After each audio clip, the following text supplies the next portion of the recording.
Sons da Terra.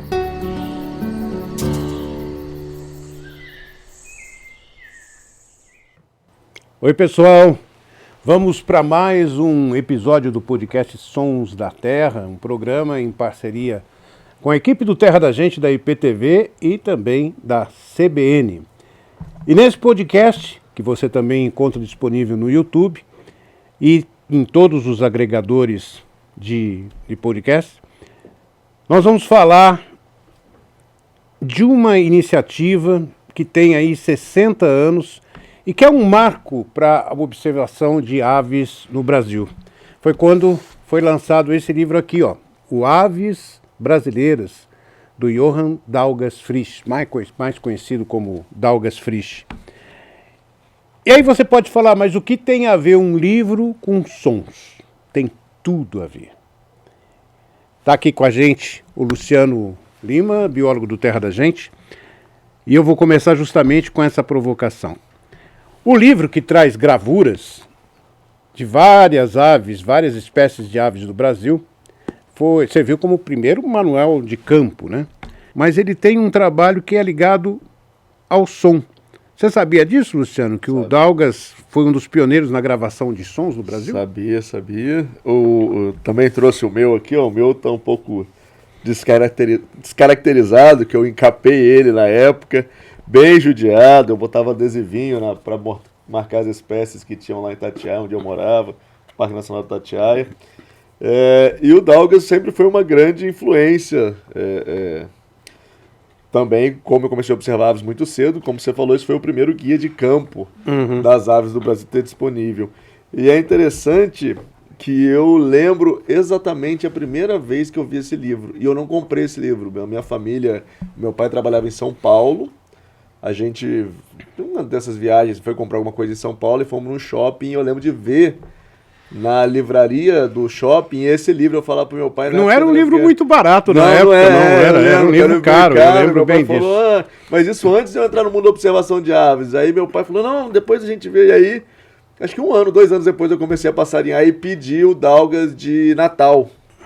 E aí, tanto que eu tenho aqui o livro autografado por ele, né? Da época do o Daugas tem uma coisa interessante, que ele sempre autografa os livros, né? E ele sempre coloca os mesmos dizeres, mas um dizer interessante que ele coloca, ao estimado amigo, aparece o nome e tal, com os cumprimentos dos pássaros ou das aves do Brasil, né? E aí ele põe um abraço e assinava, né? Ou seja, eu acho que é uma coisa bem legal, porque acreditar às aves e não ao trabalho dele, né? Sim. A questão do livro, porque, enfim. Mas como eu estava dizendo, o que tem a ver com sons? O pai do Daugas pintou, o Daugas publicou o livro e na época ele trabalhava numa indústria que fazia as linhas corrente, né? Todo mundo usava linha para costurar e tal.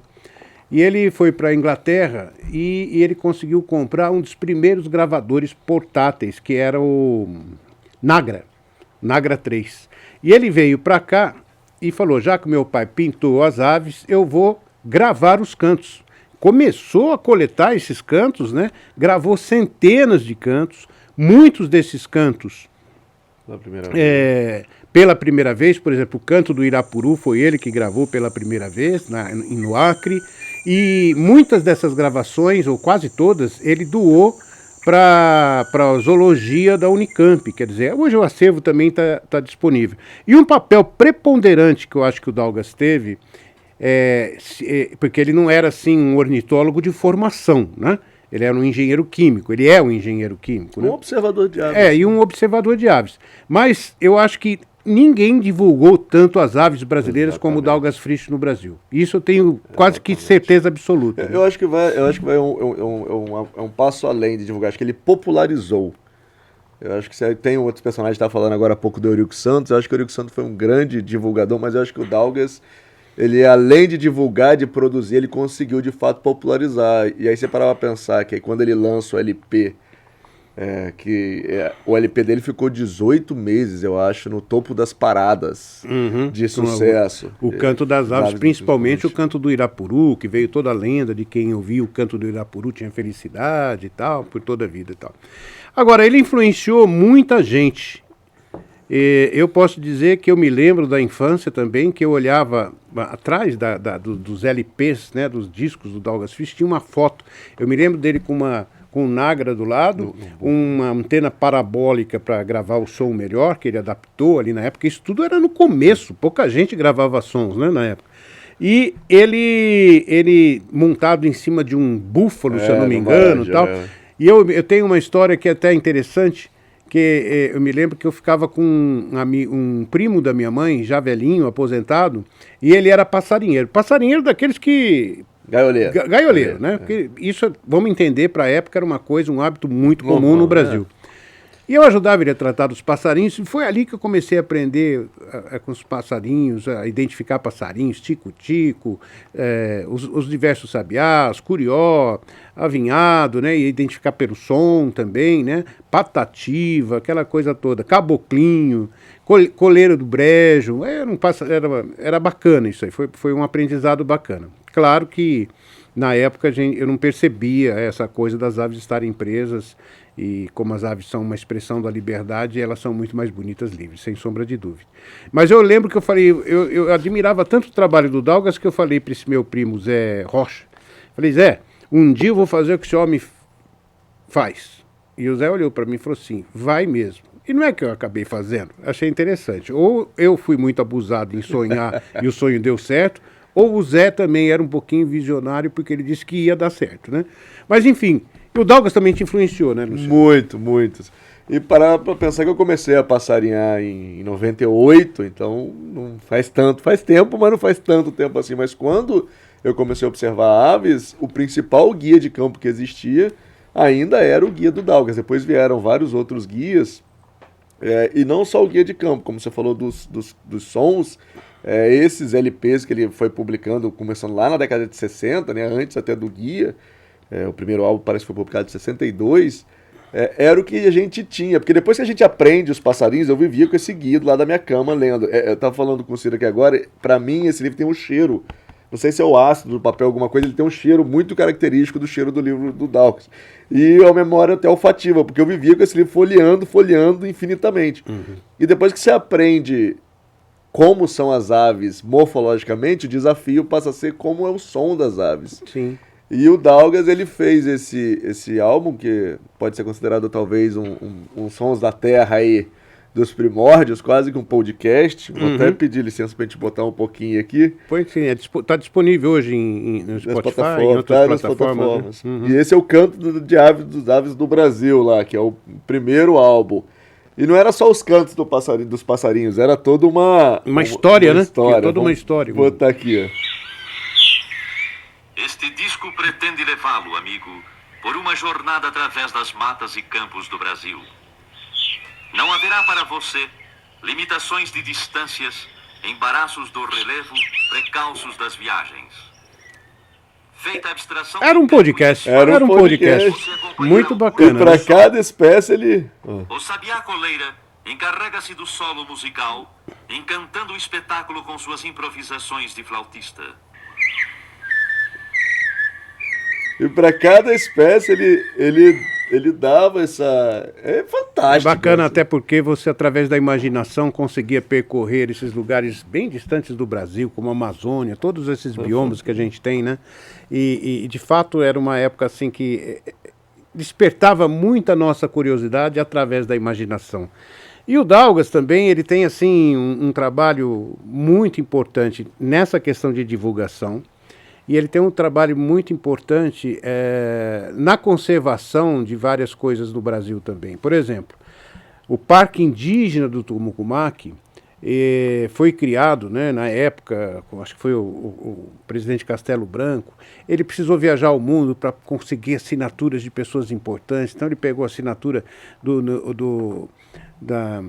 como é que se chamava, que fez o avião, o Espírito de Santo Luís, que era o... Lindbergh, que foi o primeiro a atravessar. E príncipe, rainha, e ele fazia toda essa coisa, trazia e conseguia. Então ele sempre foi um entusiasta na conservação. Hoje nós temos o Parque Nacional do Tumucumaque, mas antes já existia o Parque Indígena do Tumucumaque. E o Ciro está contando essas histórias aqui. O Ciro, ele conhece as histórias em primeira mão, porque ele é amigo do Dalgas, amigo pessoal do Dalgas.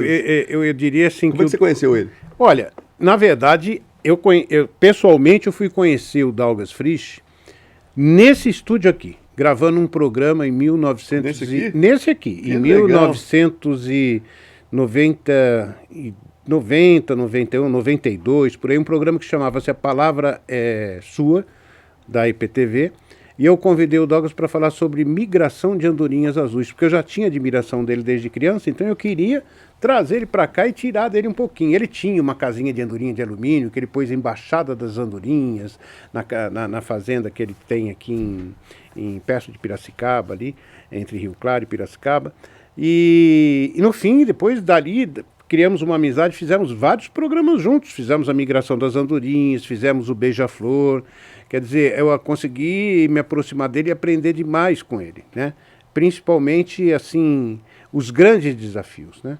As coisas não eram tão fáceis quanto hoje, né? Para você ir daqui para a Amazônia, não tinham tantos hotéis, não existiam hotéis de observação de aves, né? Às vezes, isso eu me lembro de fazer um acampamento, eu, o Coutinho, o cinegrafista, o Dalgas Frisch, o Christian Frisch, filho do Dalgas, no Amapá, atrás do Beija-Flor Brilho de Fogo. Que incrível. Entendeu? E assim, só de curiosidade, tinha um editor que nunca tinha ido para o mato, foi com a gente, não vou colocar o nome dele para ele não ficar chateado, e eu falei, nós precisamos de comida, ele foi no supermercado, comprou um monte de lata de feijoada. Aí nós fizemos uma fogueirinha, né? Aí o que ele fez? Ao invés de ele abrir a lata, arrumar um lugar para ele jogou as latas todas em cima da fogueira. Quem pegava aquela lata quente para abrir? Isso era coisa assim, foi ridículo. Mas enfim, não desviando. Então eu tive essa oportunidade de ir a campo com ele algumas vezes, e de fato ele era um profundo conhecedor, um entusiasta, e sempre buscava divulgar, né? Pena que tem gente que acha que ele apenas buscava a promoção pessoal, e eu tenho certeza que não era isso. Claro que o ego todos nós temos, acho que talvez ele tenha buscado um pouco tem a sua vaidade de ser pioneiro nisso tudo, mas ele sempre teve uma preocupação grande e acabou ajudando muito o desenvolvimento da observação de aves no Brasil. Não, com certeza, ele é super bem quisto aí por gerações, e que na verdade, às vezes a academia tem esse negócio o ego maior está na academia, no ciúme das pessoas verem uma obra como essa, que a gente falou que foi importantíssimo para popularizar. Sim. E as pessoas não reconhecerem o valor, eu acho que... Pois é, mas é um livro que, é claro, né? ele já foi atualizado, você vai pegar aqui nomes, gêneros, nomes científicos, mudaram um pouco, mas quando ele foi publicado, eu estou falando desse exemplar, o atual já está até corrigido, as mudanças foram feitas. E também vocês biólogos ficam mudando de nome toda hora, isso aí que é uma coisa, né?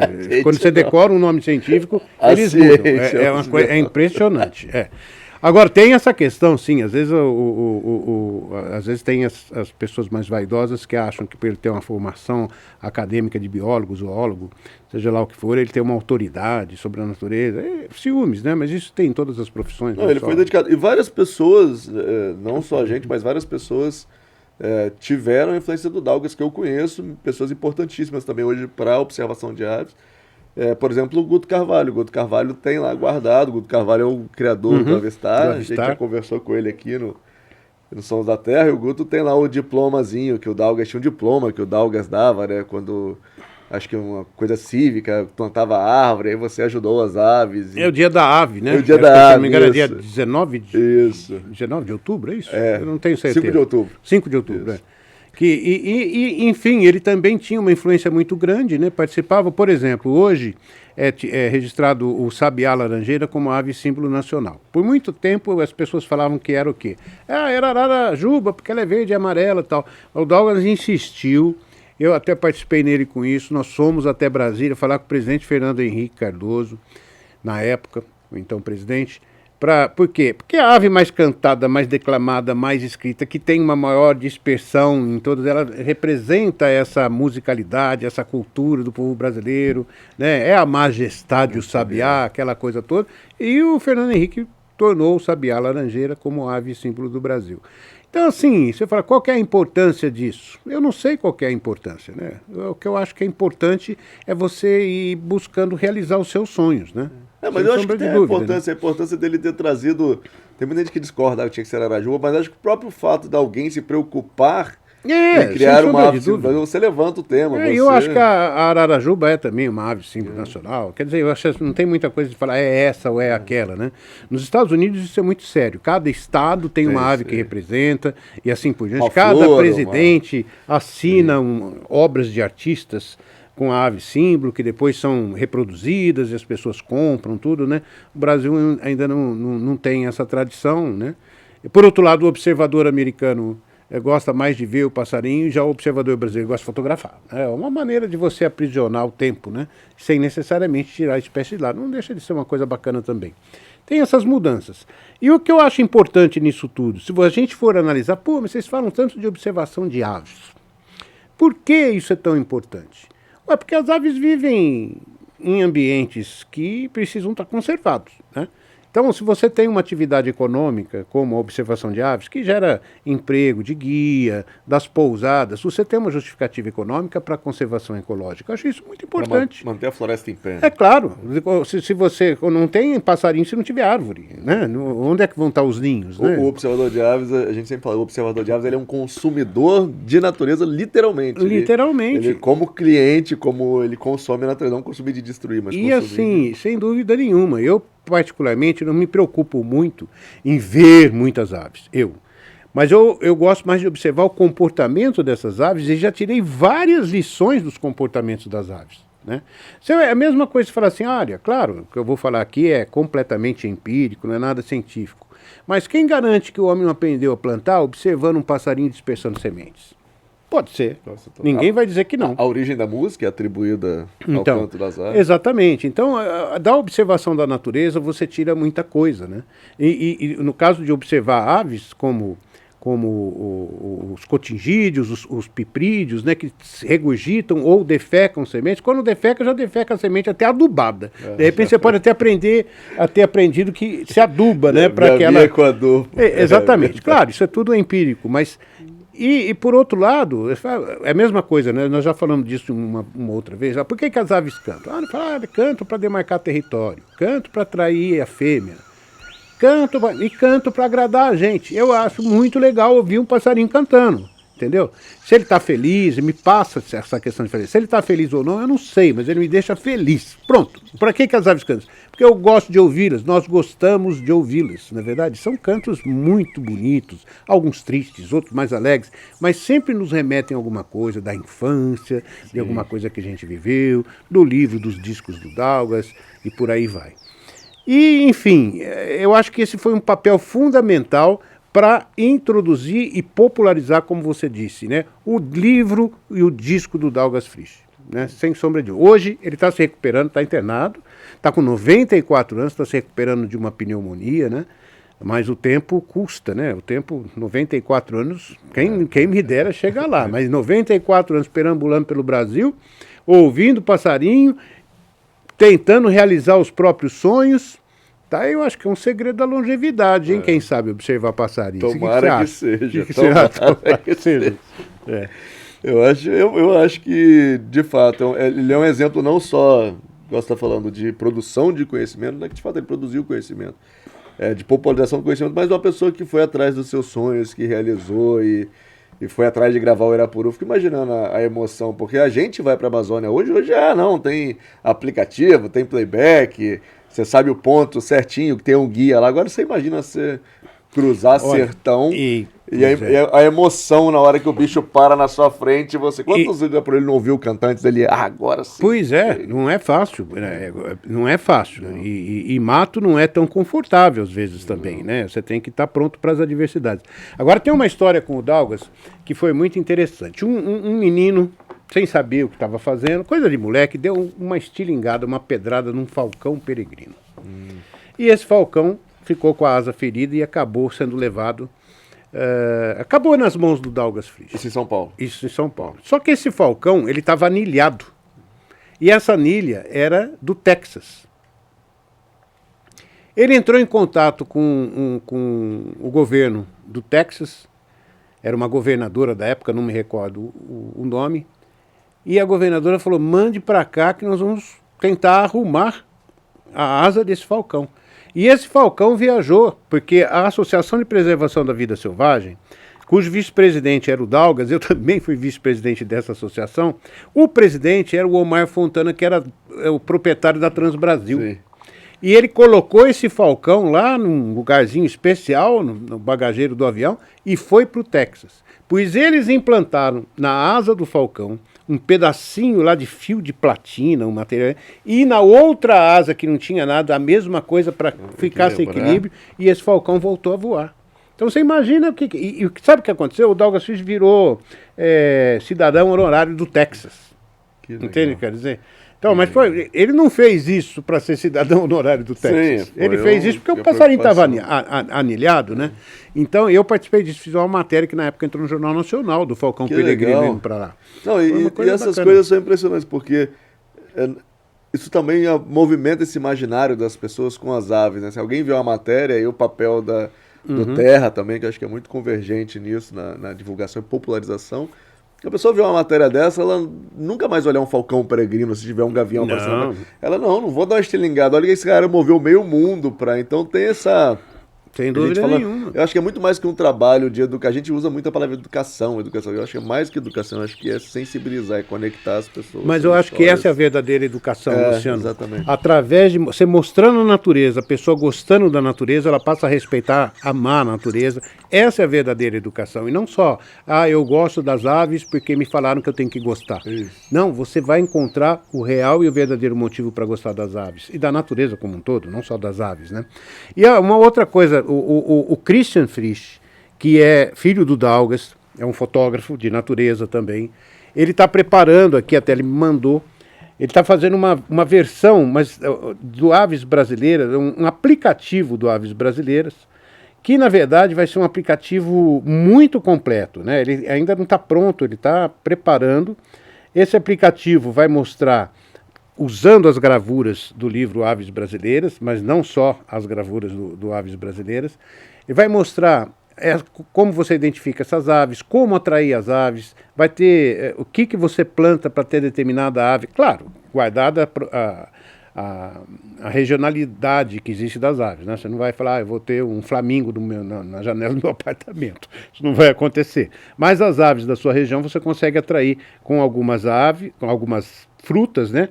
Mas ele fala muito em plantar, ao invés de você ficar, por exemplo, o Daugas falava uma coisa assim, eu não ponho garrafinha com água e açúcar para beija-flor, porque o que existe é beija-flor, não existe beija-garrafa, ele falava.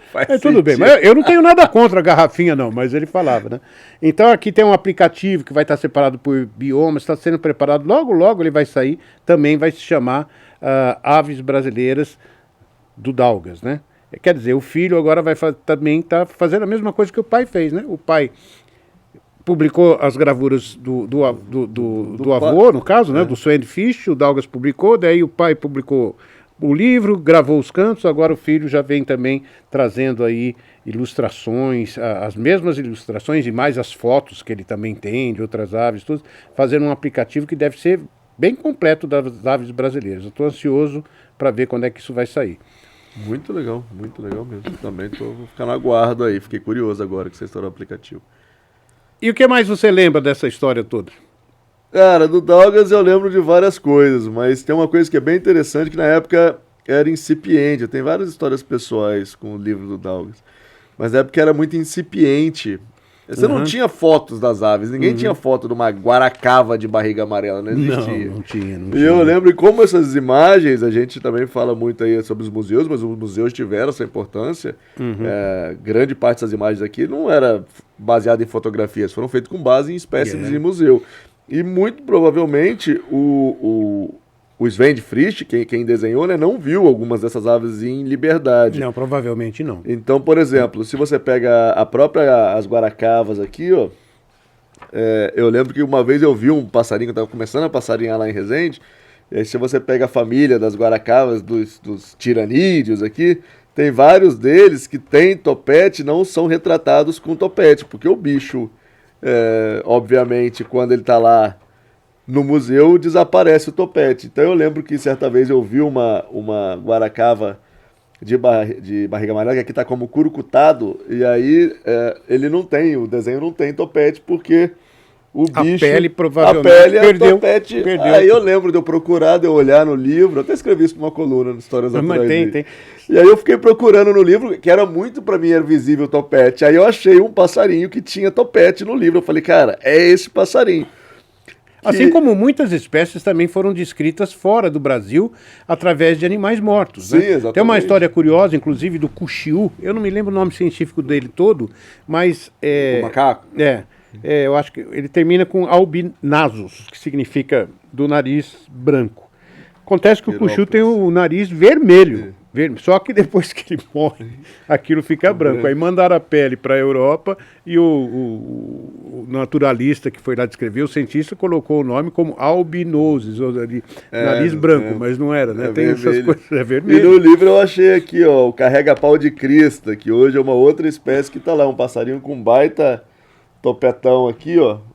E aí eu tenho um registro que é um bicho endêmico ali no Brasil, exclusivo do Rio Grande do Sul, e tá no Chaco, eu vi depois do Chaco Paraguai, mas é uma história, mas também retrata esse momento de aprendizado, de você, com base nessas coisas que você vai aprendendo cada vez mais e entende sobre a natureza.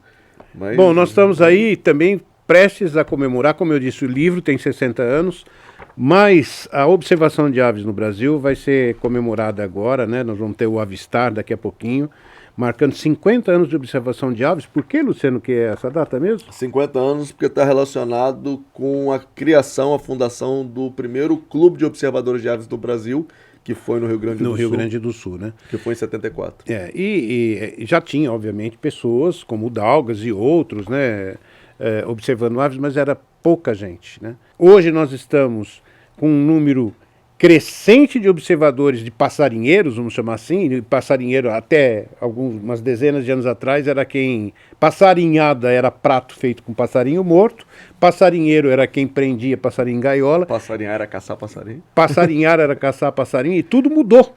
Olha quanta evolução em tão pouco tempo. E tudo isso com base em iniciativas de pessoas que não tiveram um objetivo talvez tão amplo, mas ele acaba tendo essa amplitude, porque quando a gente está trabalhando com a essência, a gente desperta essa essência nas outras pessoas. Quando a gente está trabalhando só com o ego, com a coisa egoística, a gente não consegue despertar nas outras pessoas vamos dizer assim, não é nenhum altruísmo, eu diria assim, essa naturalidade como a vida pode ser levada, né? Então, às vezes fala assim, olha, eu quero tanto viajar. Gente, experimente passarinhar. Experimente ver, por exemplo, um tia-sangue na Mata Atlântica, não é difícil de se encontrar. Se você nunca viu pessoalmente, vai ser uma descoberta para você. Isso vai fazer bem para você. Vai despertar neurotransmissores de você ter visto uma coisa que você não imaginava. Tem tudo de bom e não custa quase nada. É você ir para o lugar.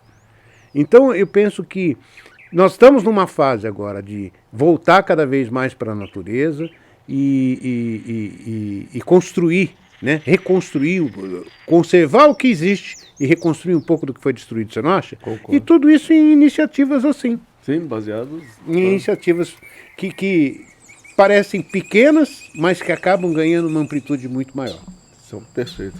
Tá dito. Acho que não tem muito mais o que dizer, mas eu queria também encerrar aí agradecendo o Dalgas por toda a obra dele. Eu, como observador que fui influenciado, conheço vários observadores que foram influenciados. Ele não é só o guia. No final do guia tem um capítulo sobre observação de aves. Então ele lá em 1960, 64, ele já estava falando sobre observação de aves. Então ele tem sim um papel fundamental e me influenciou várias pessoas. Olha, a mim, além dele ter influenciado muito, eu diria para você que inspirou demais, e mais do que isso, eu sou um eterno devedor do Dalgas Frisch.